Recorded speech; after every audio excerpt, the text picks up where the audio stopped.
Hello mga idol. Ngayon hindi muna tayo mag-tutorial, no. Sa mga gustong maggitara diyan, bibigyan ko kayo ng tips para ganahan kayo maggitara, no. Yung una, kailangan mo na mga idol, no. To, ano na talaga to, yung common na to.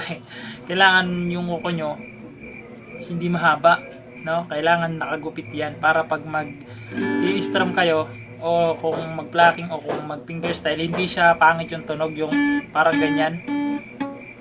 Hindi ganyan yung tunog niya. Kailangan nakagupit tong mga kuko nyo, no? Tapos pangalawa, yung action ng gitara. Syempre pag mataas yung action niya, may hirapan talaga kayo nun magdiin, no? So ganito yung technique dyan mga idol, no? Kailangan nyo lang ng kapo, no? Iipit nyo sa first fret ng kapo, tsaka nyo siya i-tune, i-tono, no?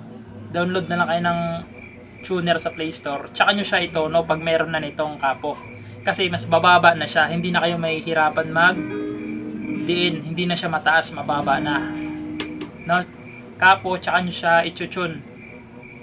Yan yung technique sa kanya. Tapos yung pagigitara kasi mga idol, hindi basta-basta, no? Kailangan mo talaga ng practice, kahit mga 30 minutes o mas pa sa isa araw-araw, no? Pero kung interesado ka talaga mga idol, napakadali lang ng gitara mga idol. Sobrang dali lang. Nasa sayo na lang 'yan, no? So yun yung pinaka-tip natin, no? Tips, no?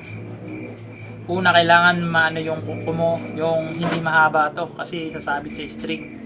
Tapos pangalawa, kung bumili ka ng gitara na mataas yung action niya, ito yung gagawin mo. Magkakapo ka, tapos tsaka mo siya itutono ngayon para mababa lang yung dito.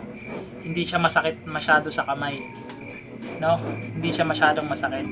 Tapos pangatlo, kailangan mo lang laging mag-practice. Araw-araw. O kung hindi man araw-araw, pero kahit mga siguro sa isang linggo, 3 beses lang, okay na yun. Basta yung talagang porsigito kang mag-practice, no? Ayun mga idol, sana naiintindihan nyo yung sinasabi ko, no? Ganun lang yung technique muna kung baguhan ka talaga sa gitara. Yun, kailangan putol yung kuko mo. Tapos pag mataas naman yung action, ilalagay mo lang yung kapo dito sa first fret, tapos tsaka mo siya i-tune para mababa yung string niya, hindi na siya naka high action, mababa na siya, no? Tapos kailangan lang lagi practice para talagang gumaling, na. Sana naintindihan niyo ako. Maraming salamat.